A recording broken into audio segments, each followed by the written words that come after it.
We would invite all who would like to join us in standing with the recitation of the Lord's Prayer, followed by a moment of silence.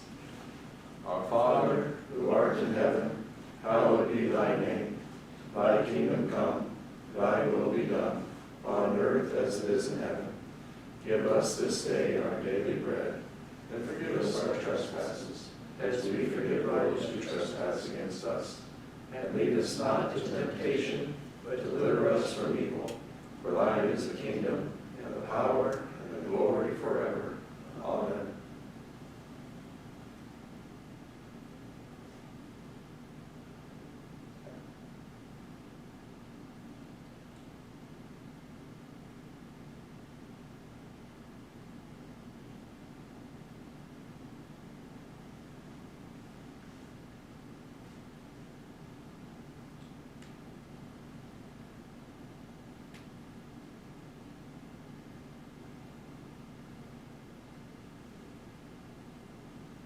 It is now 7 o'clock.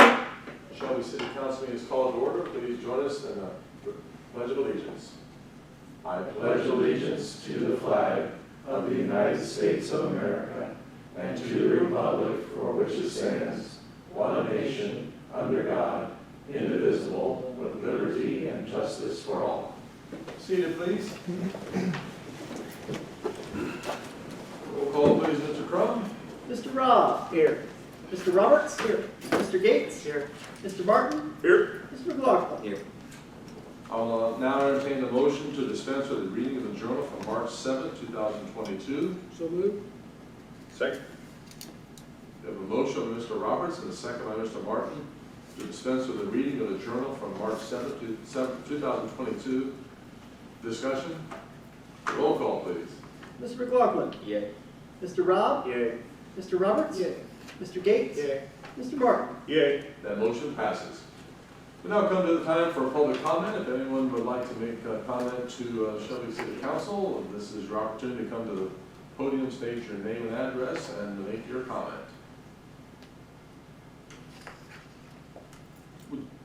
Are you on the agenda for later on? This might be the time to. Yeah, it is by the time. I don't see- Yeah, we have a couple guys here. Farmers Market, library, a combination. You want to use this time if you want to. You want to say something about the Farmers Market upcoming? Just want to come here and state your name and address, and Yeah. maybe give us a little preview of what you see coming down the pike here. Aileen Stewart, 54 Pearl Drive, Farmers Market Manager and President of the Library Board of Trustees, so I'm doing double duty today. Very good. I've been talking with the city because I wasn't sure about farm market with all the stuff that's going on downtown. I'm kind of just in a holding pattern right now till April when the bids come in and they know who's going to be doing the work, and then we're going to figure out if we will be able to be in the pavilion or if we have to move further back in the park. So we'll get it figured out eventually. So because I know everyone wherever I go keeps coming up to me out in public and they're like, oh, I can't wait for farmers market. So I know people are excited, so we can't cancel. So thank you. Thank you. Stanley? I'm observing. All right, okay, very good. All right, any other comments? Well, that will do it then for public comment this evening. And we'll move on through. I think we have a little handout here from the library, so thank you for that as well. Standing reports from, reports from standing and special committees. Finance and Personnel Committee, Councilman Gates. Mayor, thank you very much. The committee met last Thursday afternoon and discussed a number of things, including, of course, the monthly financial statement. If people will grab theirs and take a look at the last page, this is where we have the income tax collections compared to the top year to date, and then the monthly amounts. Let's take a look at the bottom. In February, there was $378,000 collected. And if you look across for February's back to 18th, that's the best year ever. Just looking over last year, you can see it was $108,000 more than what was collected last year. So the finance director did remind us it's very early in the year. It's we don't want to start and think that there's any patterns, but the fact that the collections are going very good is a good sign. It may be something that may factor in is that in the past we've had the filing date adjusted to later in the year. That's not the case. April 18th is the date, so if people have not filed their income tax, they need to do that. And a reminder that Shelby has mandatory filing even though your employer may deduct from your paycheck and you may not owe anything else in addition, you are still required to file. A fact that is known only too well in this very room where any number of people have had cases filed against them, not necessarily because they owed anything, but because they didn't file. So again, a reminder, you need to file even if you don't owe. But again, looking both, at the top there, $721,000, again, looking across, the yearly totals as of February, just extraordinary, 20% increase over the past 3 years for the year to date, and 34% over the 3-year average for this month, or for February rather. Let's take a look at the second page, and where we can see the breakdown for individual, business, and holding. It's probably better to look at the total figure, $721,000 collected. It was $606,000 last year. So we are, again, 20% over the 3-year average. If we look at the withholding alone, the finance director described that as surprisingly large, and I would agree. We will have a better idea when we see the April statement, which we will have in May, and we'll have a better idea that these figures may kind of, the peaks may settle down and the valleys may rise up. That's not an original metaphor, by the way.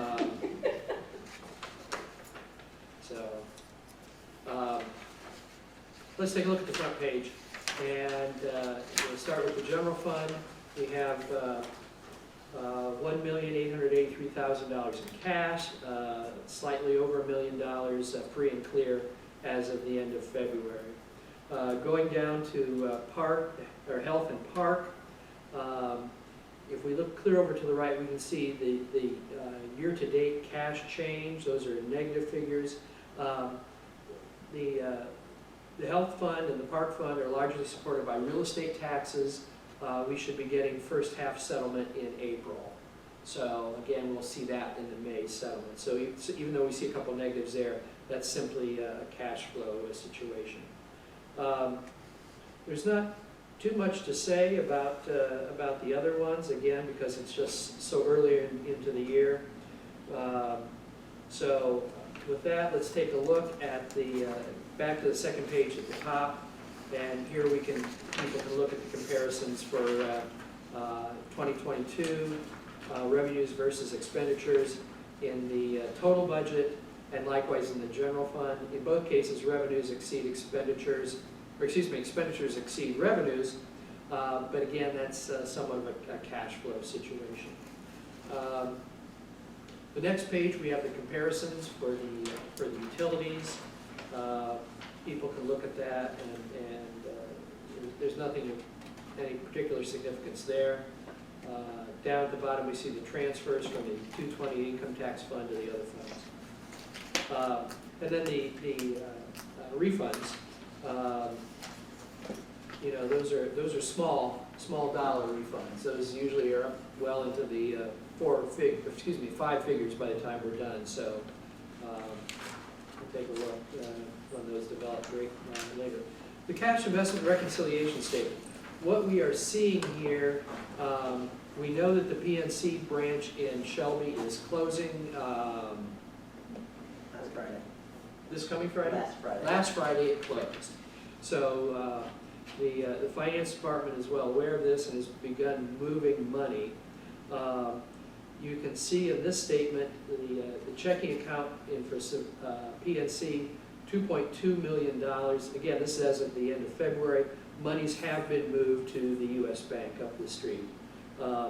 The sinking fund and the light debt reserve fund were totally moved from PNC to U.S. Bank.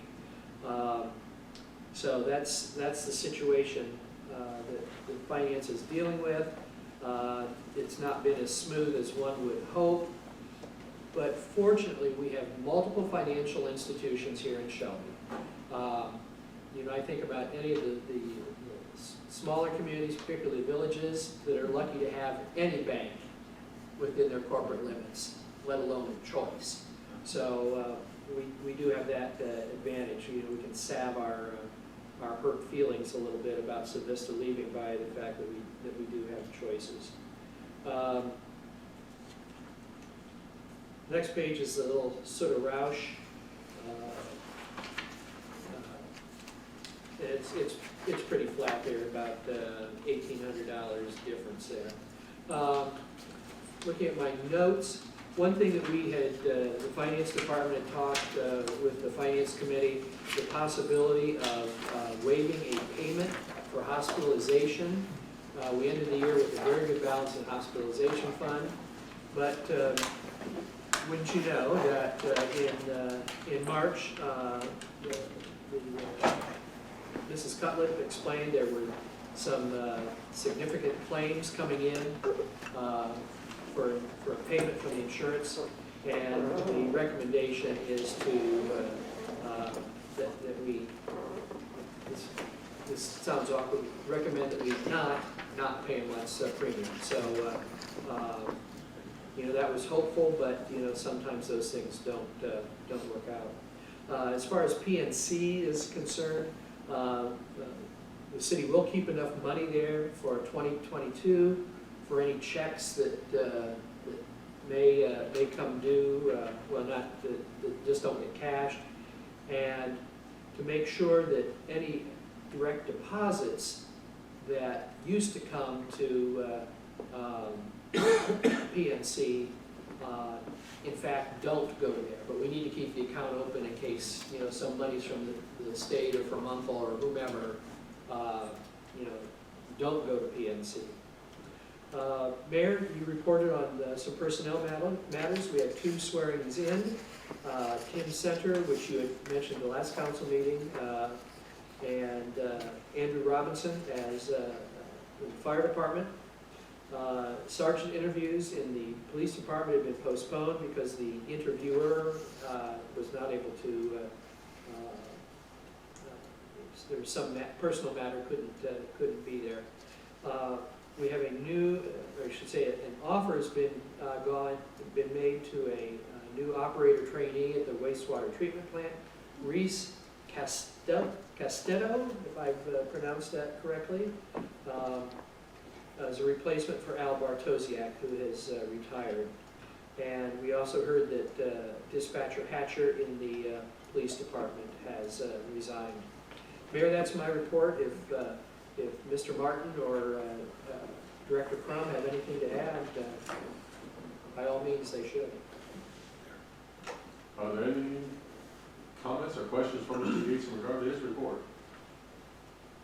Thank you, Mr. Gates. Mayor, I move that the combined financial statement and the cash investment reconciliation statement, both dated 2/28/2022, be received, placed on file, and posted to the city's website. Second. We have a motion by Mr. Gates and a second by Mr. Martin that the combined financial statement and the cash investment reconciliation statement, both dated 2/28/22, be received, placed on file, and posted to the city website. Discussion? Mr. Gates. Mayor, one thing I didn't mention that I usually do, to read into the record, the balance in the city treasury as of the end of February, $14,975,209.05. Thank you for that. Any further discussion on that motion? Roll call, please. Mr. McLaughlin. Yay. Mr. Rob. Yay. Mr. Roberts. Mr. Gates. Yay. Mr. Martin. Yay. That motion passes. Thank you, Mr. Gates. You're welcome. Now come to the Utilities and Streets Committee, Councilman Barton. Thank you, Mayor. Utilities and Streets Committee met on March 17th as well. The first thing we discussed were bridge inspections. We have 10 bridges that are owned by the city of Shelby, and we inspect those annually. And so we got the updated numbers, and let's get to chart here. All right. The significant differences, there weren't a lot of significant differences year over year, just a couple of them. The biggest one being on Glenwood Drive. The sufficiency rating went from a 97 to a 41 on that. But the actual ratings on each, the approach deck, et cetera, those were unchanged. So we're going to be looking into that.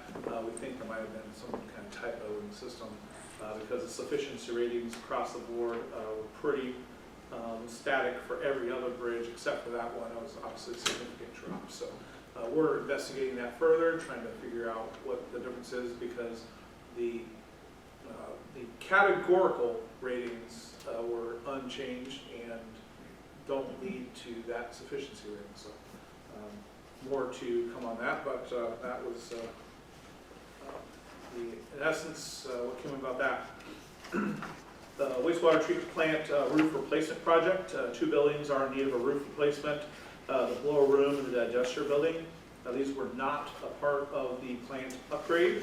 So we removed those from the upgrade to keep the cost down with a lower surcharge, but it is time to get those replaced.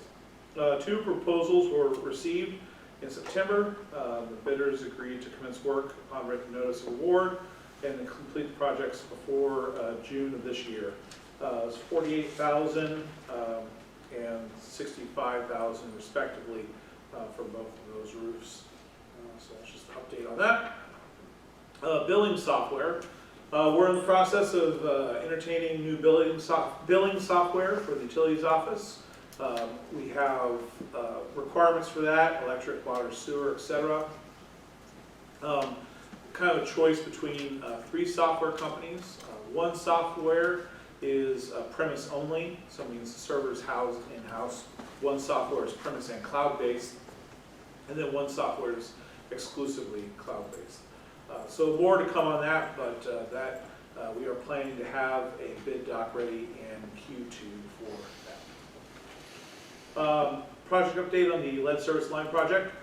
It is nearing completion. Contractor is replacing the road surface material, and they're going to be doing that with quick drying concrete. Concrete surfaces will be milled and replaced with asphalt during the downtown revitalization project. So it's kind of temporary to keep the dust down, etc.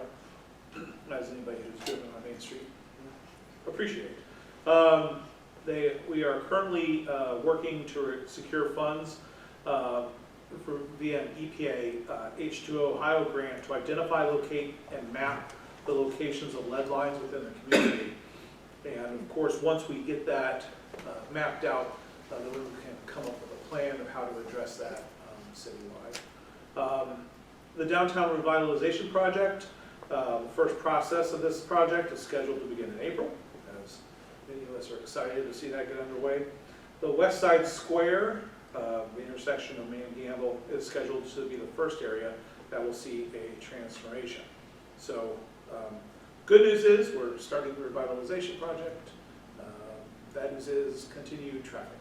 So, traffic issues and sign postings, and we're going to continue to post as we can to help mitigate the traffic issues to downtown businesses, and we'll continue to improve.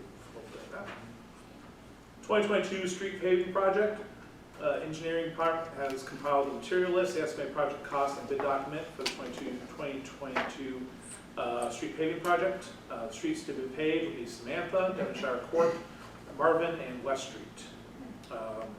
The legislation is before us this evening, and with council's approval, the project is scheduled to be advertised on March 25th and April 1st, and a bid opening scheduled for April 8th.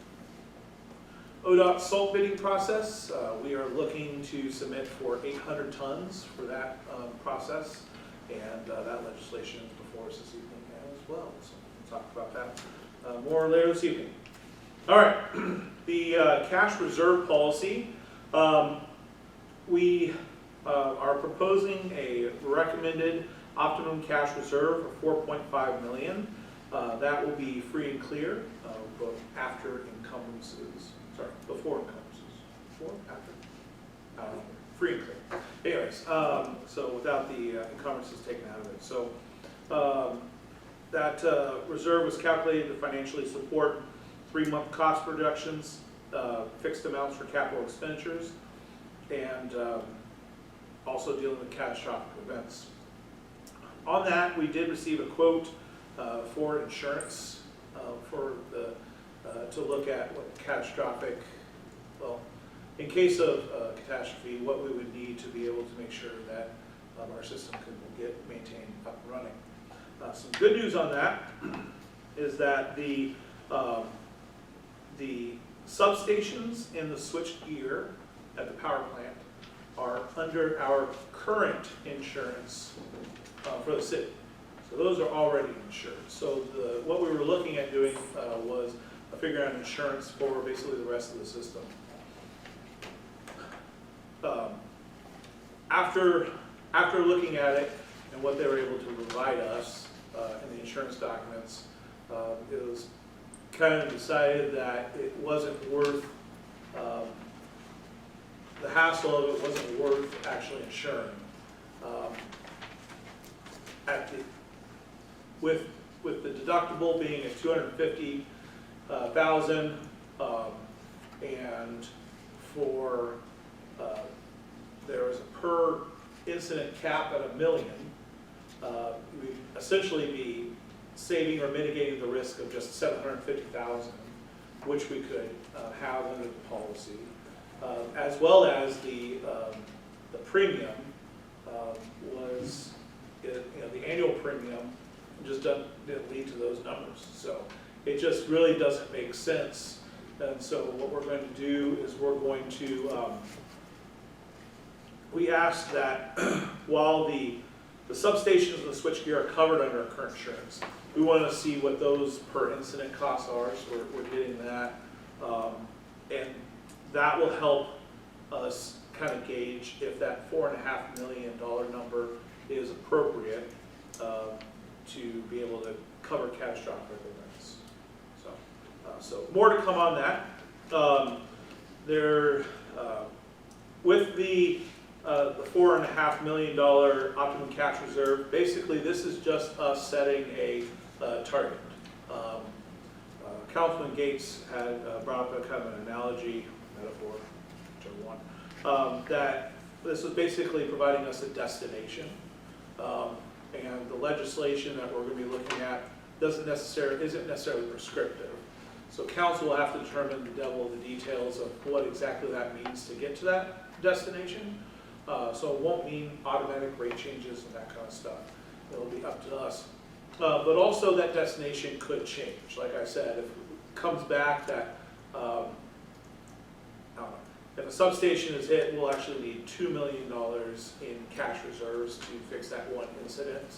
Then we might be looking at a $5.5 million or $6.5 million optimum cash reserve.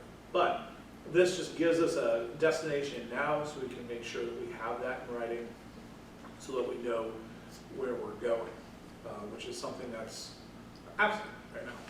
So. All right. We also got a report on the savings that we've achieved through the generation units. So far, our net annual savings for the generation units is $852,346.45. So the gross savings is about 1.2 million, and the expenses, almost 1.3. The expenses to operate those generators is around 415,000. So that provides us the net savings. The gross savings per kind of unit is we save about 840,000 from the diesel generators, 172,000 from our solar, and then about 258,000 from our JV2 diesel unit. The Shelby solar and the JV2 diesel unit, they're both at 1,800 kilowatts, so that gives more of an apples to apples. The gross savings is about 172,181, but that's also the net savings for the solar. The gross savings for the JV2 unit is 258, but after you take out the 94,000, almost 95,000 operating expenses, that moves that down to net savings of around 263,000. Sorry, 163,000. So the net savings is slightly higher for solar, but they're about equal. So that is good information to have, and especially with power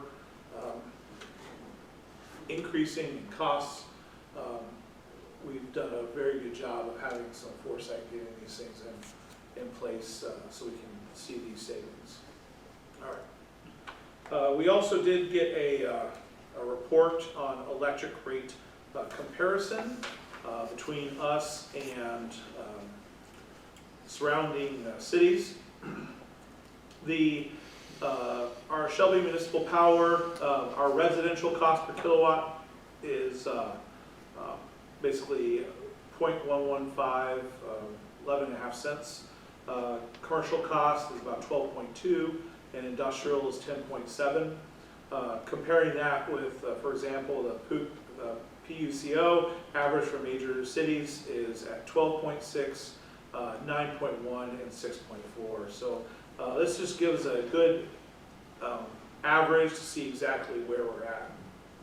One thing that we did note is that every other provider in their averages, the residential was the highest, the commercial was the second, and industrial was the third, kind of went down on a slope there. Ours actually jumps up for commercial and then back down to industrial. So we're going to be looking at that a little closer to see if there might be some potential commercial savings that we can do, adjusting the numbers, etc. So we'll be looking at that in the future. All right.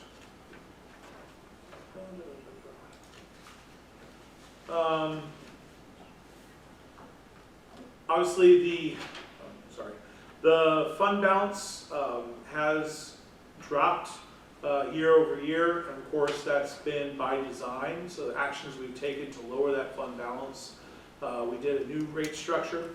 We did use the balance levelization credit, and we also did a one-time energy reduction during the COVID lockdown.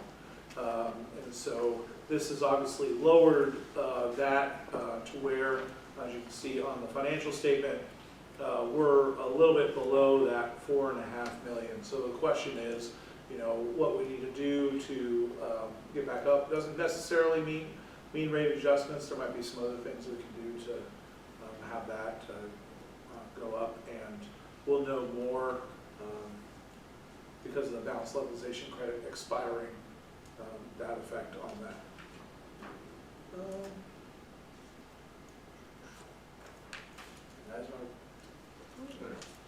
Thank you, Mr. Martin. Are there any comments or questions for Mr. Martin in regard to his report? Okay, thank you, sir. Move to reports of city officials. Report from the mayor's office. On March 9th, I had the privilege of swearing in Andrew Robinson, joining the ranks of our Shelby Fire Department.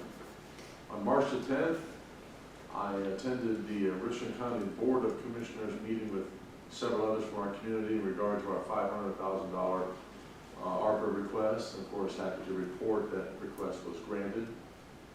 I also that day attended a Zoom meeting of the Community Action Commission of Erie, Huron, and Richland County. And from the comfort of my own office, I also attended with Mr. Crum the Zoom meeting of the Richland County Tax Incentive Review Council. On March the 14th, I hosted the monthly Richland County Mayor's Luncheon here in Shelby, meeting with fellow mayors and sharing ideas, and always a very profitable time.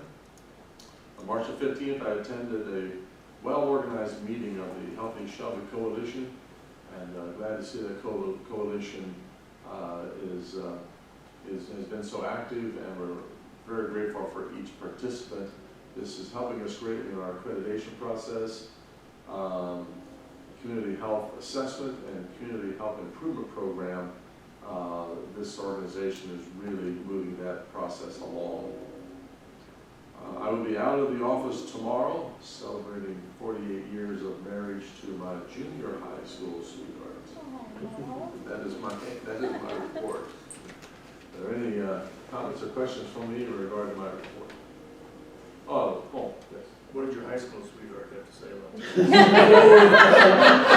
that? Same line. She was happy to continue that role. Does he another hand? We do have a motion to confirm the appointment of Randy Samsel to the Community Improvement Corporation. Move to confirm the appointment of Randy Samsel to the Community Improvement Corporation, CIC. Second. We have a motion by Mr. Martin, a second by Mr. Roberts, to confirm the appointment of Randy Samsel to the CIC. Discussion? Roll call, please. Mr. McLaughlin. Yay. Mr. Rob. Yay. Mr. Roberts. Mr. Gates. Yay. Mr. Martin. Yay. The motion to confirm passes. Thank you. I move to Mr. Crum, Director of Finance. Thank you, sir. Councilman Gates really covered most of the important stuff for the finance department. I will tell you that the tax clerks informed me last week one day that we've broken $1 million in tax collections for the year. So I think it was just $1,012,000 or something this time last year. So we're probably still going to be up because they are very busy. As you can quite tell, we're 3 weeks or so, 3.5 weeks before the tax deadline. So it's very, very busy over there. The finance side of things, there's still many various other reports that we're getting in, and obviously spent some time putting together the legislation for the appropriations for the year. But that's pretty much been what has kept us busy for the last couple of weeks. So that's my report, sir. Hey, Mr. Crum, are there any comments or questions from Mr. Crum in regard to his report? Thank you. Moving on to Mr. Eisters, the Director of Law, and we were informed that he was not going to be here this evening, and he really had no report for council this evening as well. So we'll move forward then to Mr. Geis, Project Coordinator. Thank you, Mayor. The bid opening for Black Fork Commons will be April 6th at 10 a.m. So looking forward to good bid, and so we can have farmers markets again, and bicycle days, and the whole 9 yards. So looking forward to that. Like Mr. Martin said, the lead service line, they should be finishing this week with that, and the downtown streetscape should start April 14th as the projected date. You'll start seeing signs up next Monday. One of the federal highway rules are that they have to post that 2 weeks before they start. Signs showing where it's going to be, the road will be closed. So, and that's all I have there. Okay. Thank you, Mr. Geis. Are there any comments or questions for Mr. Geis in regard to his report? Hearing none. Moving forward to new business, local government officials conference. Mr. Gates. Mayor, I believe it was Beth Conrad who sent an email with information about this. I had gone to such an event, gosh, many years ago when events were in person in Columbus. But the auditor is continuing this local government officials conference. It's all virtual training. I know some of them are during the day. Some people won't be able to attend.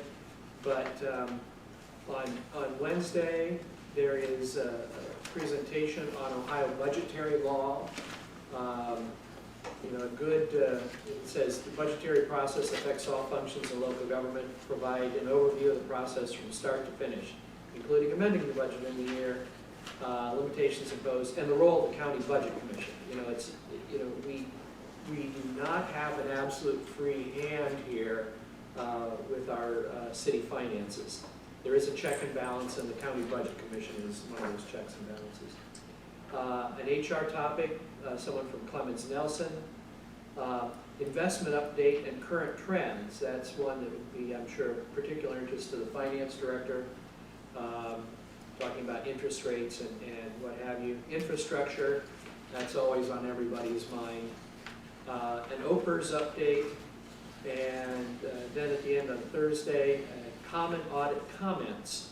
I don't know, maybe that might be one that Mr. Martin and I could instruct people on, because we've read those comments again and again and again on our audit. But the better part is, and how to avoid them in your financial audit. You know, that's the important part. So, again, these are virtual. They seem to be about an hour long.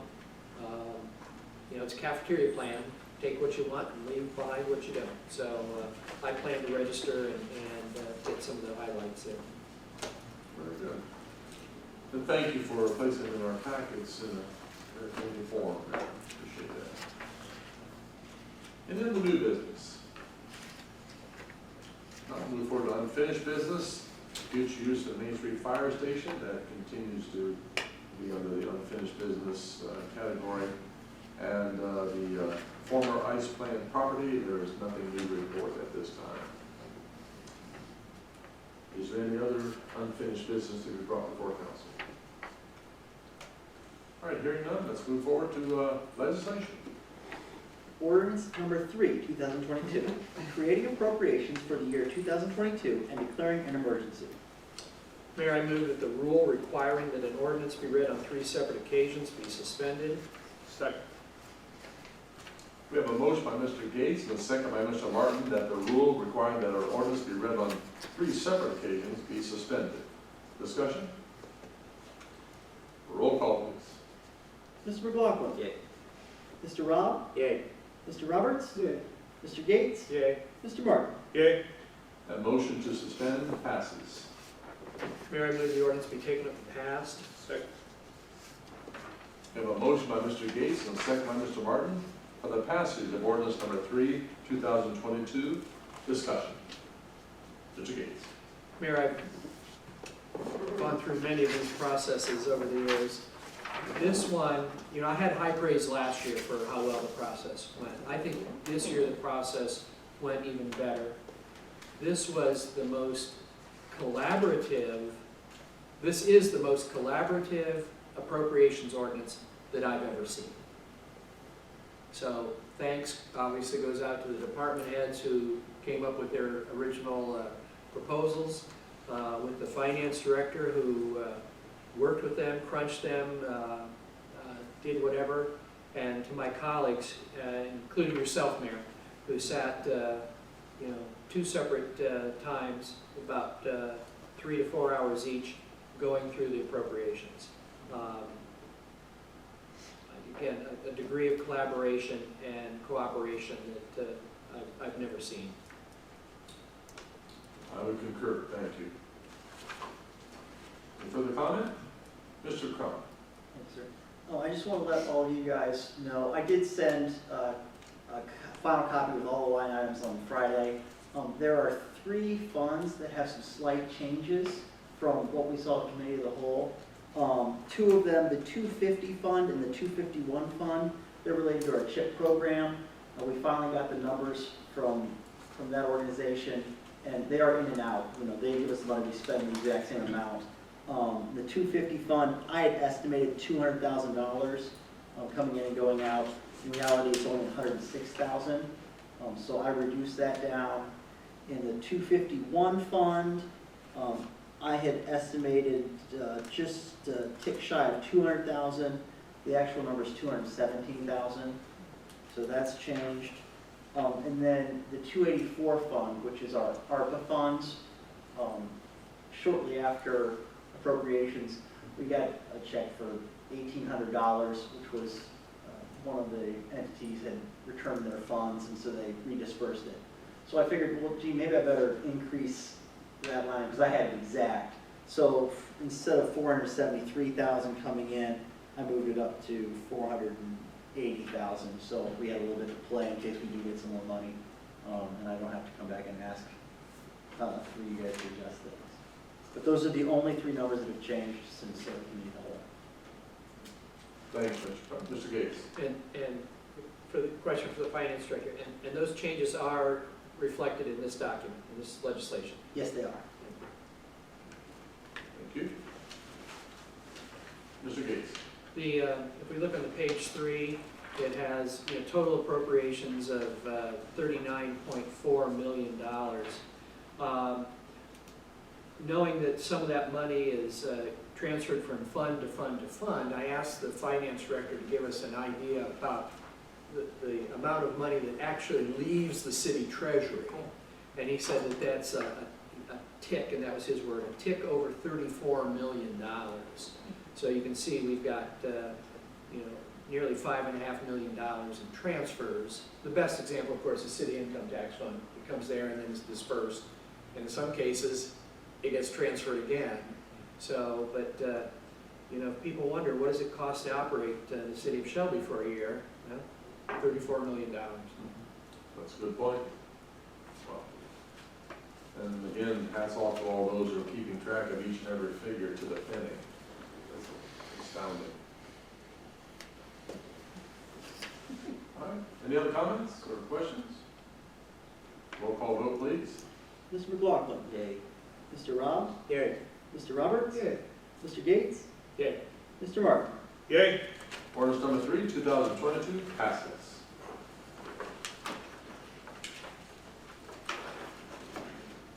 Ordinance number 4, 2022, enacting section 248.06, cash reserve of chapter 248, Division of Electricity and Communications of the codified ordinances of the city of Shelby. Move the ordinance be given its first reading. Second. We have a motion by Mr. Gates and a second by Mr. Roberts for the first reading of ordinance number 4, 2022. Discussion. Mr. Gates. Mayor, Mr. Ensman and I sat down a few weeks ago and discussed this topic, and the legislation in front of us is the result of that conversation. We took a look at the packet that the City of St. Mary's had. The problem I had with it is not the content, but their process. They passed this ordinance, but it's uncodified. And people who know me know that I like things in the ordinance book. If it's not in the ordinance book, it tends to get lost or forgotten. By codifying it, it's there, again, so it can't get forgotten. It's there. St. Mary's used the term in other places as a minimum cash balance. Mr. Ensman and I talked, and we opted for the word optimum. That I found that word to be much more positive than the word minimum. Optimum is from Merriam-Webster's, most conducive to a favorable outcome. Well, we all like favorable outcomes, don't we? Minimum, the least or smallest amount or quantity possible, attainable, or required. So I just think the word optimum is just a much more positive word, so that's why we went with it. Maybe a distinction without a difference, be that as it may. But as Mr. Martin mentioned in his report, that looking at this $4.5 million free and clear of encumbrances.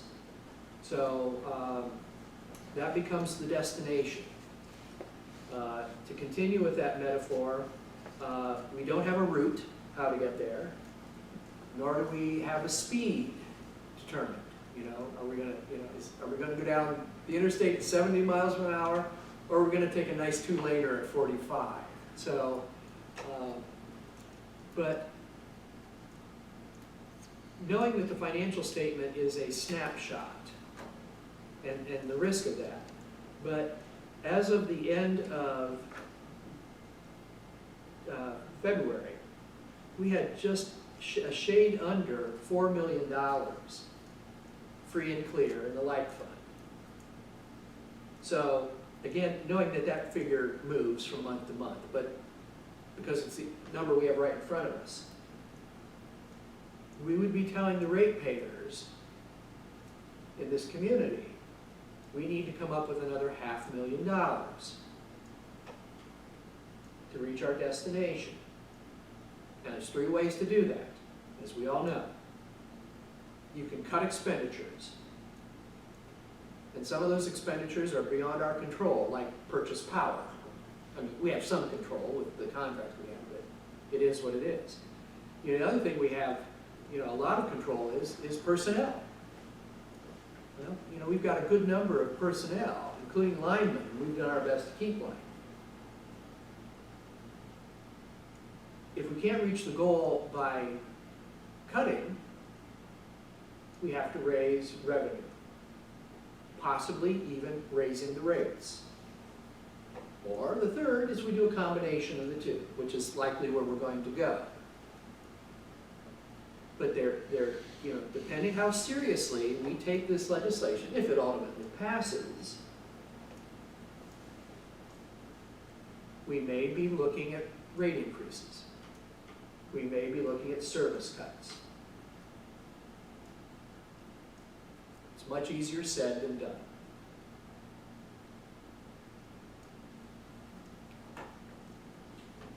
Thank you. Any further discussion? Mr. Martin? Yeah, the only other thing I would add to that is that the balance can be either getting smaller or larger, right? And because we had the balance levelization, it was designed to get smaller. Now that we've canceled that, there will actually, according to the rate study that was done, right, we actually should see an increase. So it's very positive, very possible, and we'll know more in the coming months, but it's very possible that we're already on our way to our destination. It's just the speed to which we're getting there. I think very possible and likely that we may not have to look at a combination of two if we're satisfied with the speed at which we're going.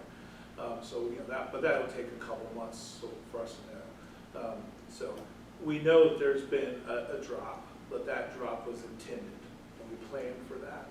Now that we've taken out the things that are making it drop, it should, without rate increases, be increasing.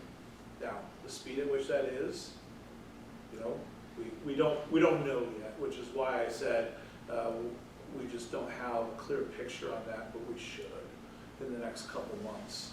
We also don't know if that's the destination we're aiming at fully as well, which is why I caution that even though if this passes, we're going to be putting $4.5 million as our destination. If it comes back that, to properly cover a substation getting hit by a tornado, we need to have 6.5 in our cash reserves. That's the true optimal number. And then we'll have to look at that as well. So there are some factors there that just aren't known. But at this point, I think it's very important that we, one, get a destination codified, and so that we're all under the same page, understanding those two caveats. We don't know if that's our final destination. That we don't know. At this moment, it's optimum, but we don't fully know that it is optimum. We also don't know if we're actually getting there or not, and if we have to take further measures. I would just caution those two things. There are known unknowns, as they say. But I greatly appreciate Councilman Gates' work on this with Mr. Insman, and I'm happy to support it. Mr. Robb? Maybe Mr. Insman can help me with this question. What was the fund balance 2 years ago?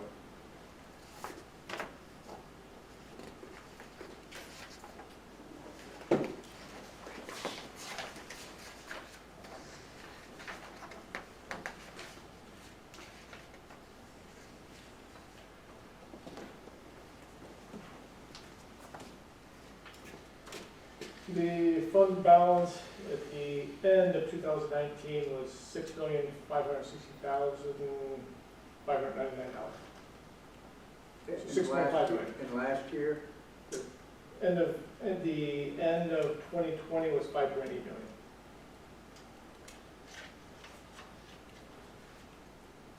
I'm sorry, at the end of 21 would have been 5 million.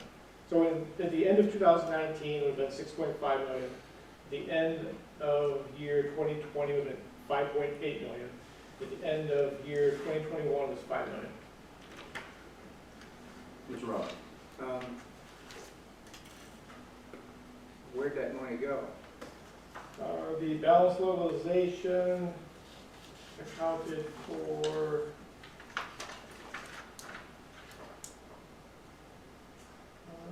the balance levelization through February of 2022. So we would have started in June 2019 to February 2022. A credit was issued for $495,030.79. In addition to that, the one-time energy reduction that we provided during the COVID lockdown would have been in the second quarter of 2020. The fuel purchase power rate was reduced by 50%, and that was reduced, it was a savings of $308,000. The point I'm trying to make with all that is we had the money and now we don't. And the reason we don't is we basically gave that back to the consumers, and now we're going to ask them for that money back.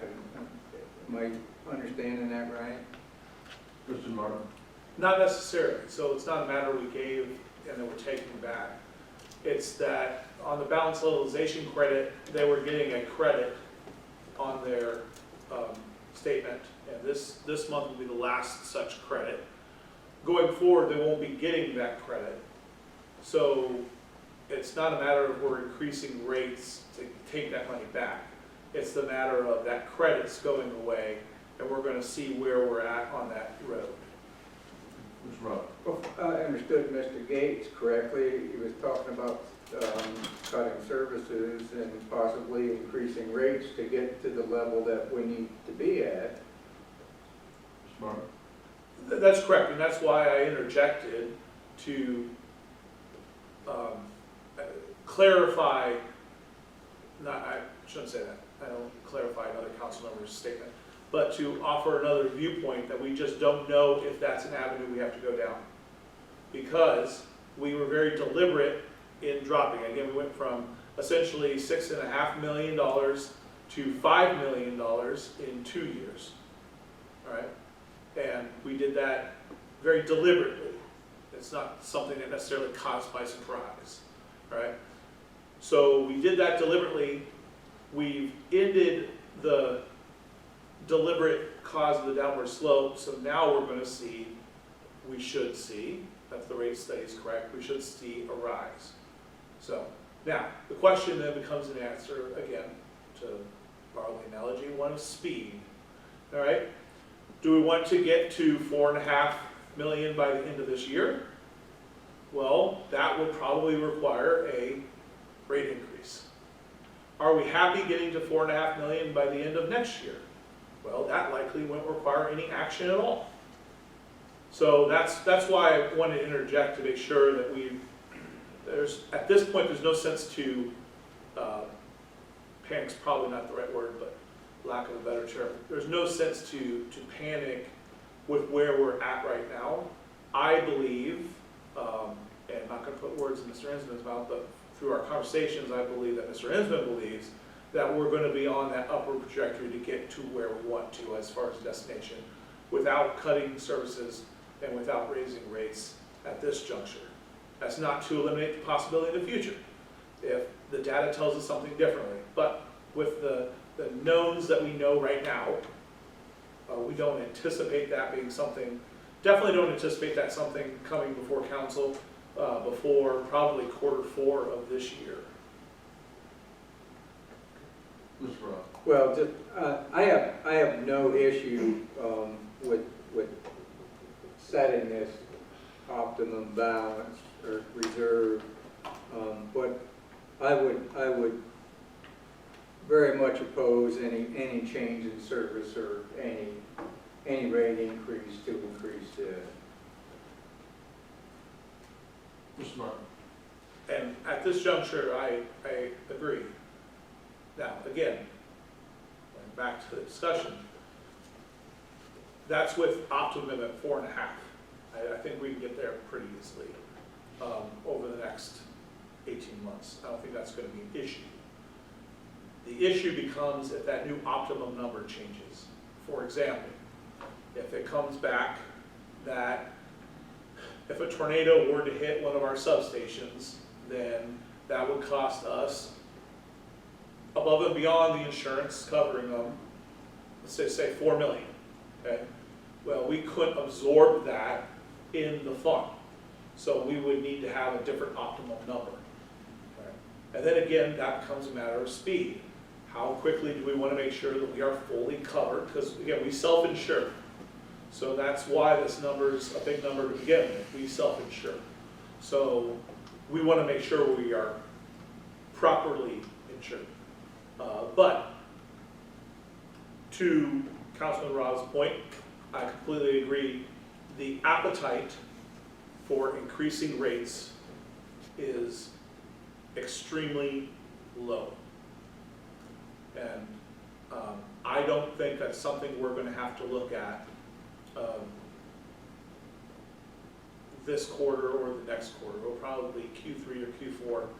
If something's gone awry where we need to look at that, we'll be looking at that.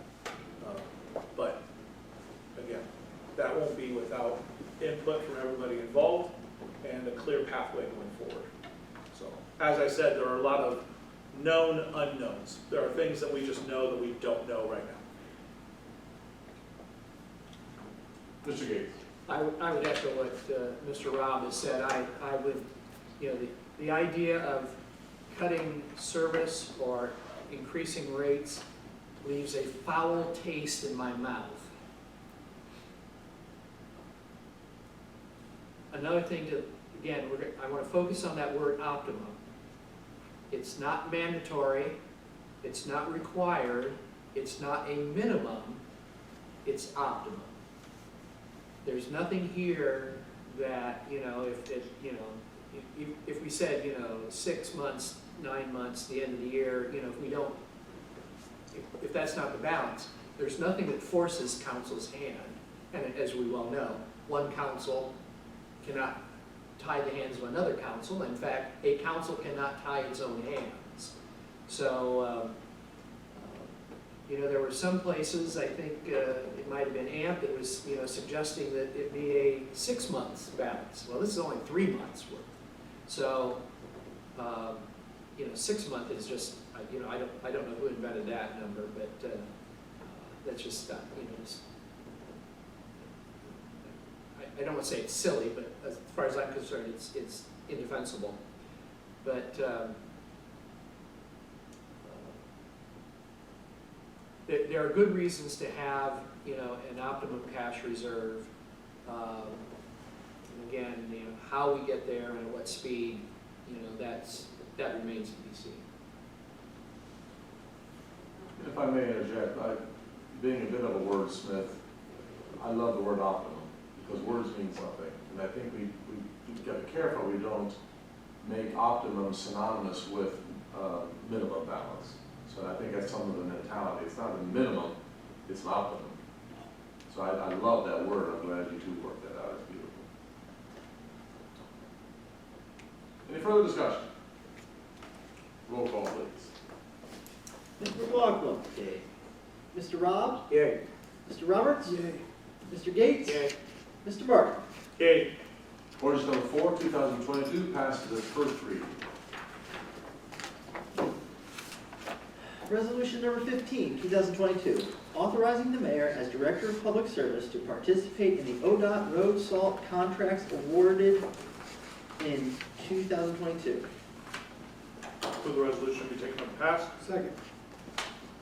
We have a motion by Mr. Martin and a second by Mr. Roberts for the passage of Resolution 15, 2022. Discussion. Mr. Hess. Thank you, Mayor. As an administration, we generally get by 1,600 tons of salt As last year, what we did was 800 tons and with the state and 800 tons in Monroe County bid, just to play the game on who gets the better price and so forth. So if we put all our eggs in one basket and the price goes crazy, we're out of luck there. But we've done, I think you can see in here, we do have to buy 90% of what we said we would here, yeah, number E there, so. Pretty much the same as last year. Thank you. Further discussion? Roll call, please. Mr. McLaughlin. Yay. Mr. Rob. Yay. Mr. Roberts. Yay. Mr. Gates. Yay. Mr. Martin. Yay. Resolution number 15, 2022 passes. Resolution number 16, 2022, approving the plans and specifications and authorizing the mayor as director of public service to advertise for bids and enter into a contract for the 2022 paving project within the city of Shelby, Ohio, and declaring an emergency. Move the resolution taken and passed. Second. We have a motion by Mr. Martin, and a second by Mr. Roberts for the passage of Resolution 16, 2022. Discussion.